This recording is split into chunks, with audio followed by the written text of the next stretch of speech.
Hello, welcome to another edition of the VOD Weekly News Recap. I am Glorious Haddjatou Njie. Good evening. Now let's look at the Gambia across our borders and international headlines.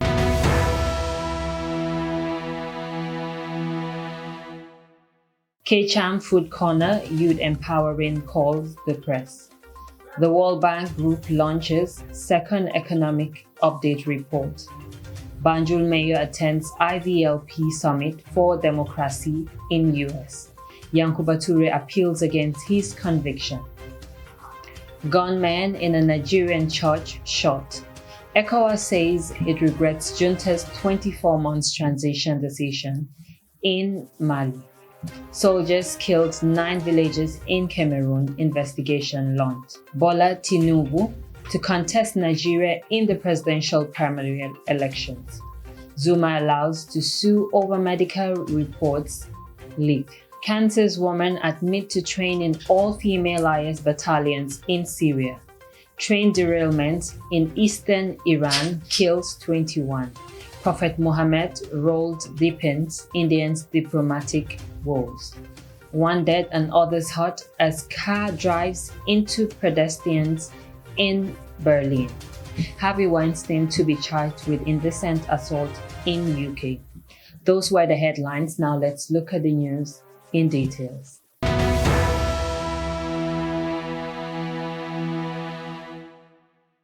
K-Cham Food Corner Youth Empowering in partnership with Alliance Franco on Wednesday called on the press to express their frustration and difficulties with supporting the youth.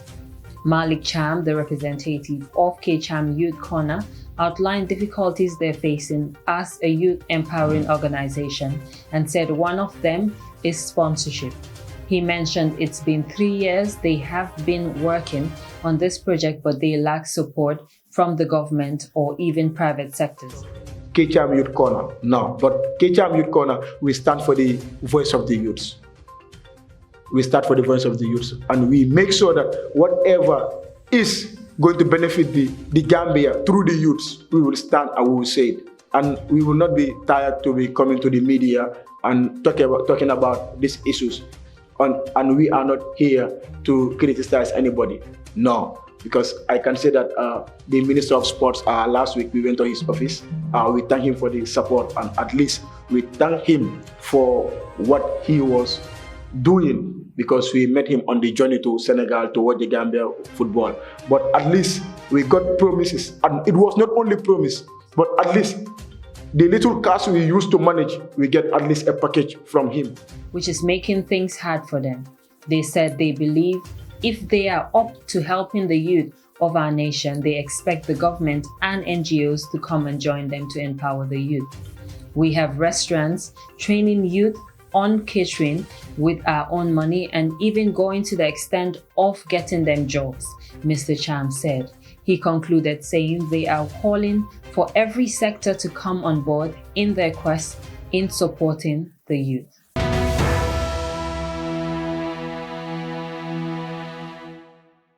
The World Bank Group on Monday launched their second economic update report for the Gambia. The document provides an update on the economic development and development challenges facing the Gambia. This report is meant to give an opportunity for public dialogue about the Gambia's current economic and structural challenges. CDM Keita, Minister of Finance and Economic Affairs, said the government is more than ready to implement reform based on the findings of the World Bank's report and count on the continuous support of the bank and other development partners to achieve this. He said public debt has increased slightly, but the government will continue to consolidate and manage their debt portfolio while providing infrastructural financing in the medium to long term.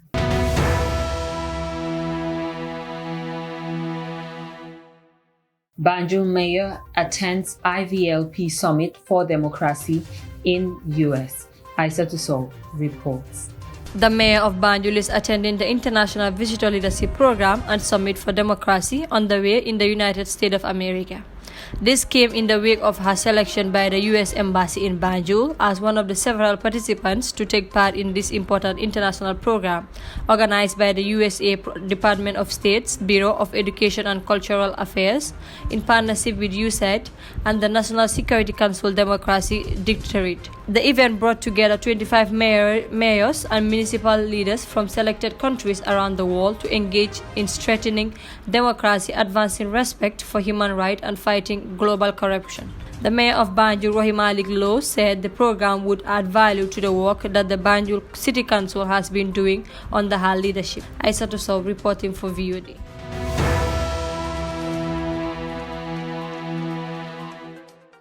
The appeal filed by former junta member Yankuba Toure at the Court of Appeal of the Gambia against his conviction and subsequent sentencing to death by the High Court was adjourned to 13th June 2022. The High Court found Yankuba Toure guilty of the murder of former Finance Minister Usman Koro Cisse and sentenced him to death by hanging. Mohamed B. Sow is the lawyer representing the state, while lawyer Abdoulaye Sissoho is representing Yankuba Toure. The case is before Justice Narcisse Salawat, President of the Court of Appeal, Justice Hadi Roche, and Justice Basiru Mahoney. When Justice Narcisse asked the lawyer for Yankuba Toure whether he served the respondent, which is the state, he responded in the affirmative. She then asked the state lawyer, Mohamed B. Sow, if he is served, and he too, the responder, in the positive, but said he needs at least a week to study the document.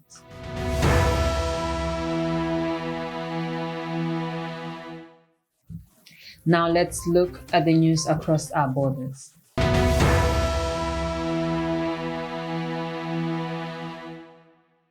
As attackers opened fire on worshippers inside a Catholic church in southern western Nigeria, other gunmen waited outside to kill those who tried to flee, church officials and witnesses said Monday. At least 50 people, including children, were killed in the attack, according to a state lawmaker from the area. No one has claimed responsibilities of the massacre, and local authorities said the gunmen have since absconded. Whilst northern Nigeria has battled an Islamic insurgency for more than 13 years, Ondo State has long been considered one of the most peaceful states in the country. Worshippers were attending Pentecost Sunday Mass where gunfire erupted at the St. Francis Catholic Church in Ondo State. Follow for the back, run. Some follow, they start shooting some people for leg, from leg. You get one woman from back, from face, others shooting the leg, shooting. So, and now father now escaping, go inside the house. As that in after then, the soldiers, before the soldiers come, they don't escape. Bishop Judy of the Ondo Diocese said there were gunmen inside the church, but also other gunmen outside who then killed churchgoers fleeing in terror. Steve Omotayo lives near the church and accounted that I saw a lot of dead bodies, both young and old, even children, he said. The people came in and started shooting from the gate. He said the church has 3 entrances and the main entrance was said to be locked, making it difficult for many to escape. They were just shooting. If they see anyone trying to escape or stand up, they will just shoot the person, he said.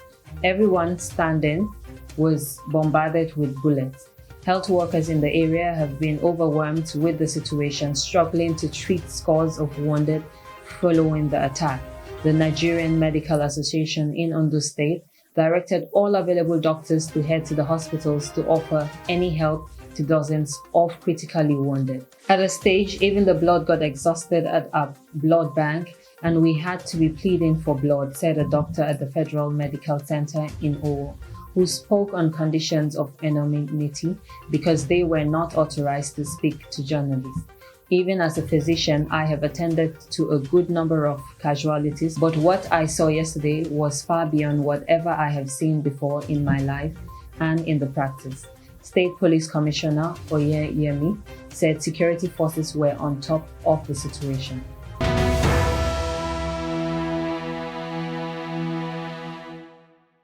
The Economic Community of West African States, ECOWAS, says it regrets the decision of Mali heads of state Colonel Assimi Goïta to extending the duration of the transition by 24 months from March 26, 2022. The regional bloc, in a statement on Tuesday, expressed disappointment that the decision was taken at a time when negotiations are still taking place to reach a consensus. ECOWAS, however, said Mediator will continue discussion with the Malian authorities with a view to reaching a mutually acceptable timetable for the transition. Mali's ruling junta, which first came to power in August 2020, issued a decree on Monday fixing the 24-month timetable to be counted from March 2022.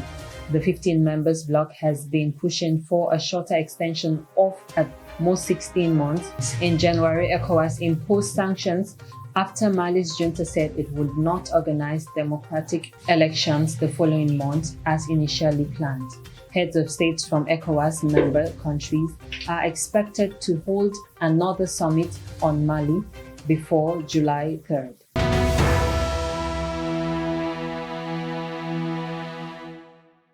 Cameroon's government said Tuesday that a group of soldiers killed 9 villagers, including an 18-month-old girl. The authorities called the incident a manifestly disproportionate and hasty response to the confrontation in the restly English-speaking part of the country.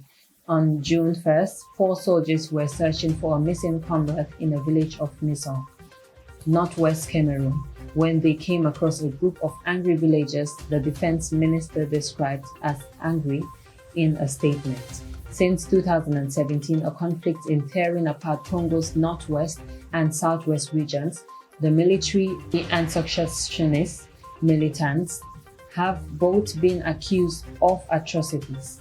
Civilians caught in the grip of war are the first victims of the conflict. According to the International Crisis Group, the fighting has killed more than 6,000 people.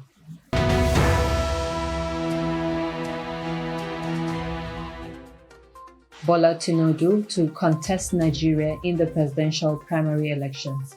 Haddjatou Njie reports. Former Lagos Governor Bola Tinubu will lead Nigeria's ruling All Progressive Congress into next year's general election after a landslide victory in the party's primary. Mr. Tinubu, 70, secured more than half of the votes of the party's convention. He will be challenged in February by Atiku Abubakar of the main opposition People Democratic Party and Labour Peter Obi, among others. President Muhammadu Buhari will step down in May after 2 4-year terms. But I sincerely believe I am the person this movement called for. I have the experience. I led the transformation of Lagos from a dangerous, unwelcoming place in 1999 to a clean, safe, and vibrant place and the 5th largest economy in Africa today. Mr. Tinubu, whose victory was helped by 7 aspirants stepping down for him before voting began, will now look for unity to unify the different voting blocs in the party. He pulled 1,271 votes to defeat his closest rival, former Transport Minister Rotimi Amici, who pulled 316 votes. Vice President Yemi Osinbajo came third with 235, while Senate President Ahmad Lawan got 152 votes. Haddjatou Njie reporting for VOD.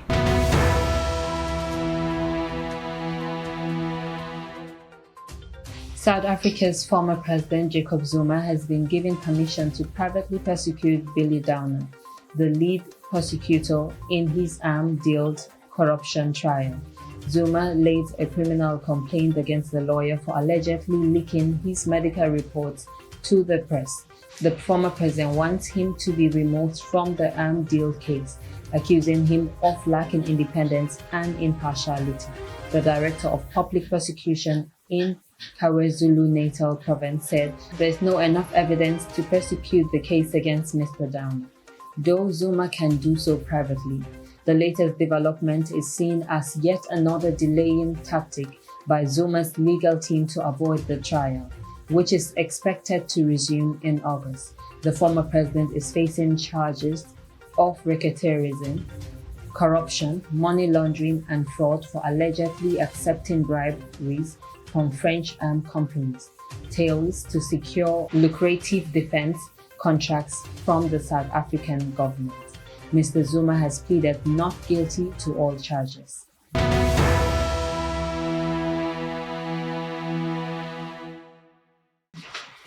Now let's look at the international news in details.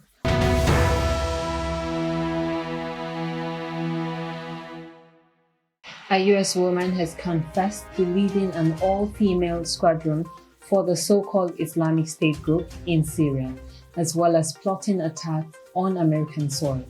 Allison pled guilty to one count of providing support to the group and admitted to training over 100 women and girls for violence. The mother and teacher turned IS leader left the US in 2011 and worked with a terror group in Libya before Syria.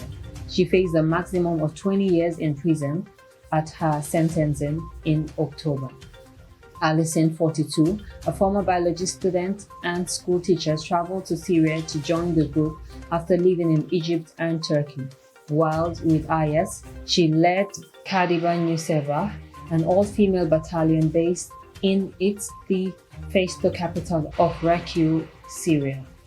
Her primary role was to teach women and children to use weapons ranging from AK-47 and grenades to suicide vests, according to officials in a Virginia court on Tuesday. She admitted to training the all-female group but claimed she had never attempted to recruit children.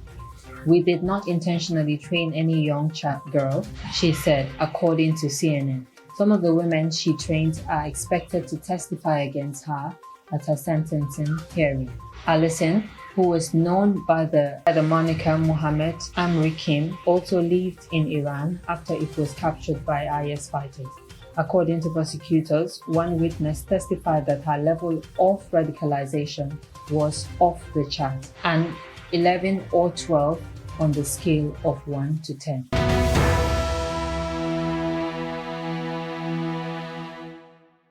At least 21 people have been killed and dozens more hurt after the train derailed in eastern Iran, state media report.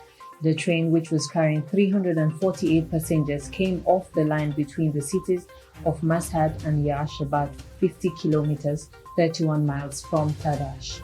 The deputy head of Iran's railway said the accident happened when the train hit an excavator near the track. Emergency services warned the death toll could rise because many of the injured were in a critical condition.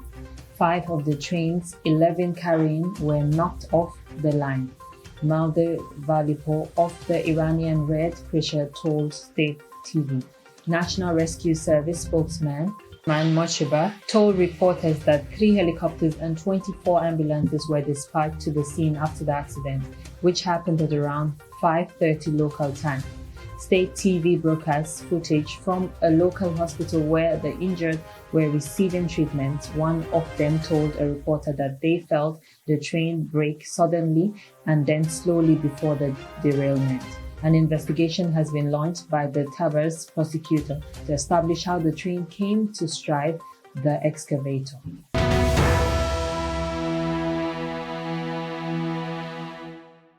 India's diplomatic nightmare over controversial comments made by 2 senior officials of the country's ruling party about the Prophet Muhammad's role in showing no sign of ending. The UAE, Oman, Indonesia, Iran, the Maldives, Jordan, Libya, and Bahrain has joined the growing list of countries in the Islamic world that have commended the remark. Earlier, Kuwait, Iran had called India's ambassador to register their protest, and Saudi Arabia has issued a strongly worded statement. Indian diplomats have been trying to placate these countries. It shares cordial relations with most of them, but the storm is far from over. At the center of the controversy in Nupur Sharma, who was a spokesman at the Hindu nationalist Bharatiya Janata Party (BJP). She made the remark in the televised debate last month, and videos of her statement has gone viral. Naval Jildal, who was media head of the party's Delhi unit, had also posted a provocative tweet on the issue. Critics say Ms. Sharma and Mr. Jaldal's comment reflects the deep religious polarization that the country has been witnessing over the past few years. Hate speech and attacks against Muslims have risen sharply since the BJP came to power in 2014. Their comments, especially Ms. Sharma's, angered the country's minority Muslim community, leading to sporadic protests in some states. The BBC is not repeating Ms. Sharma's remark as they are offensive in nature. The two leaders have issued public apologies, and the party has suspended Ms. Sharma and expelled Mr. Jildal.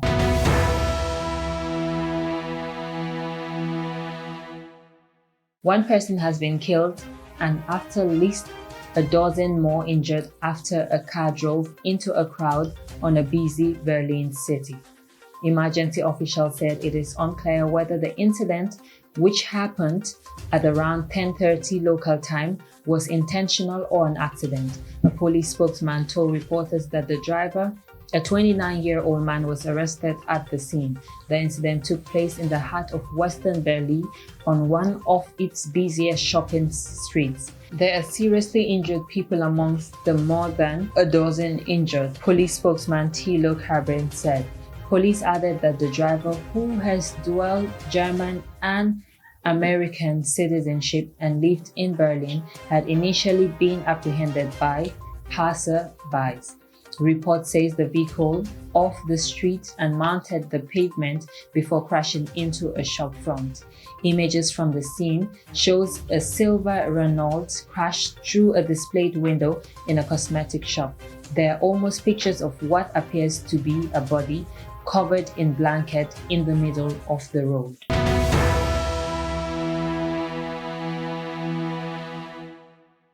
Former Hollywood producer Havens will be charged with 2 counts of indecent assault against a woman in London in the summer of 1996. The Crown Prosecution Service (CPS) authorized the Metropolitan Police to charge the 70-year-old after a review of evidence gathered by the force.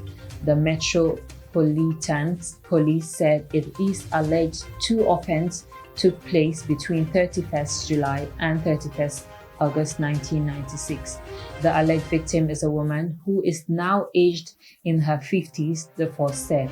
Rosemary, head of the CPS Special Crime Division, said the Crown Prosecution Service reminds all concerned that criminal proceedings against the defendants are active and that he has the right to a fair trial. The CPS said it was extremely important. There should be no reporting, commentaries, or sharing of information online which could be in any way prejudice the case.